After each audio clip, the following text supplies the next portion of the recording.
Ladies and gentlemen, Michael Jordan.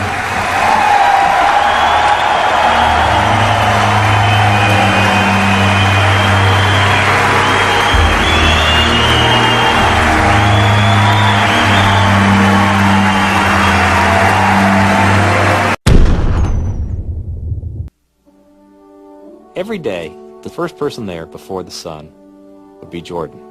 And he was there because he wasn't good. He would work with a batting instructor and work all day long and be the last person to leave every night also. I asked him what it was like for him in the morning. And Jordan said, I get up before the sun comes up and I make myself some breakfast by myself. He was down there alone. And I get in the car and I'm driving to spring training, and there's no one really out on the roads yet. And I look at the seat next to me, and I see my dad. And I talk to him. I think to myself, Pops, we're doing this. We're doing this together. And the day would end, and he would say to the batting instructor, can we do a little more? I think I'm getting this. I think I'm learning this. I think I'm getting this. And that's when Sports Illustrated put him on the cover, saying that Michael Jordan has embarrassed baseball. And as I would watch him there every night as the sun was going down and the other ball players had left, and I would see this guy working to get better, Michael Jordan working to get better, I couldn't help thinking that if you ever have children, you ought to pray that they grow up someday to embarrass you like this. What it did teach me was don't be afraid to try. The worst thing that can happen is it doesn't pan out the way that you envision it. But at least you know that by giving it a shot. You never succeed without that possibility of failure. I mean, each time that I do something, I can go win or I can lose. And that inner confidence that you got to have to take that chance.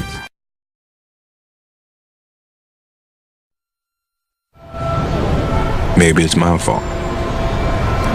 Maybe I led you to believe it was easy when it wasn't. Maybe I made you think my highlights started at the free throw line and not in the gym. Maybe I made you think that every shot I took was a game winner. That my game was built on flash and not fire. Maybe it's my fault that you didn't see that failure gave me strength, that my pain was my motivation. Maybe I led you to believe that basketball was a God-given gift and not something I worked for every single day of my life. Maybe I destroyed the game. Or maybe you're just making excuses. Everything that I've done in my life, I've taken a chance in either succeeding at it or failing at it. But I've taken that chance, and I will not let the opportunity of failure stop me from doing something that I truly enjoy doing. Jones to Jordan, left to the top of the key, shoots from there, he scores! Jordan scores! Jordan scores! The Wizards win 93-92!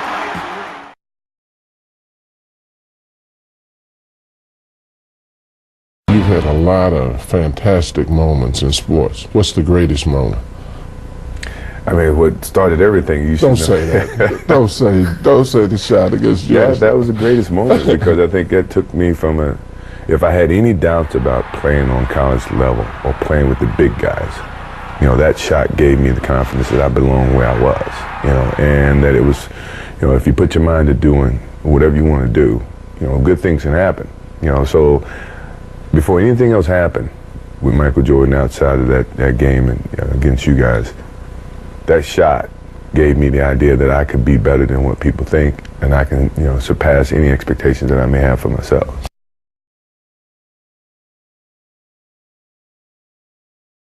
Let me turn it. What's your greatest disappointment in sports?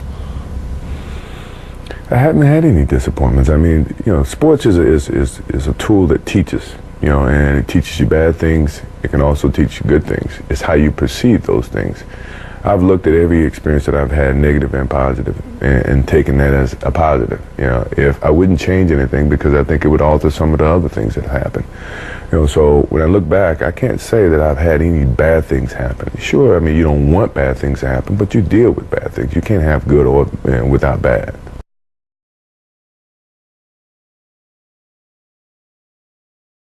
Who's your favorite guy to play against? Myself. If I can really elaborate on why I said myself more so than another athlete, is that because a lot of times I had to battle with myself to keep challenging myself. You know, that to me was why I would say that the biggest battle was myself, because when you get to a certain pinnacle, you got to find some ways to keep going out there for 82 games.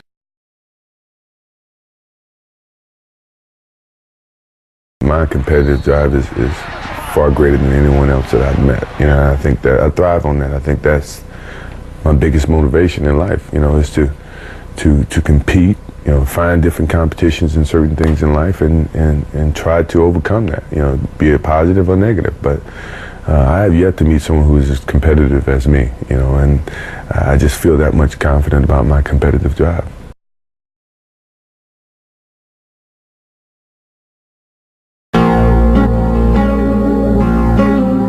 I've missed more than 9,000 shots in my career. I think what made him so special as a marketing icon is that he was natural. Today, when everyone really tries to be like Mike, they're trying so hard to invent a persona. I think that people see through that and it doesn't stand the test of time. I've failed over and over and over again in my life. And that is why I succeed.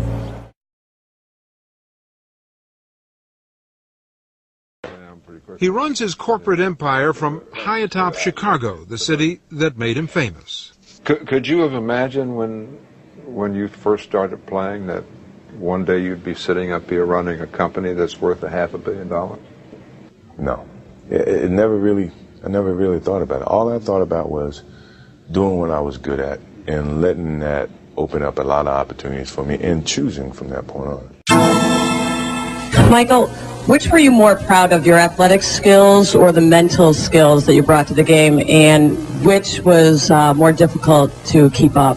The mental skills came with the education of the game, you know, that either I've learned from Coach Smith before I got here, or I learned in the course of the coaching staff that I've been endured with. The mental part is hard because you have to really learn, taking everything that you've learned over a period of time and apply that to your game and tie that into the physical aspect to your game and make the complete basketball player that you try to become. You know, so physically it's a little bit easier, but the mental part is the hardest part, and I think that's the part that separates the good players from the great players.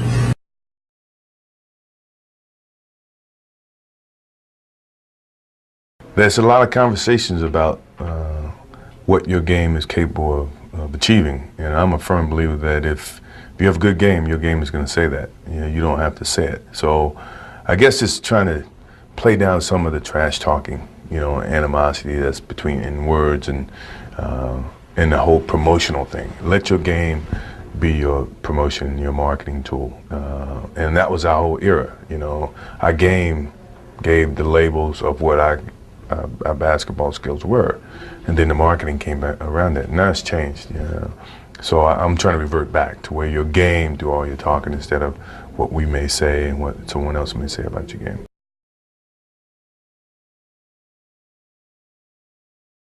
As you leave the game, what message do you want to leave to young athletes that are coming on? Be true to the game, because the game will be true to you. If you try to shortcut the game, then the game's going to shortcut you.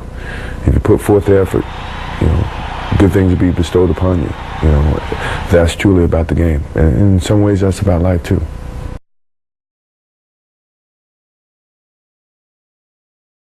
One day you might look up and see me playing the game at 50. Oh, don't laugh. Never say never. Because limits, like fears, are often just an illusion. Thank you very much. Look forward to it.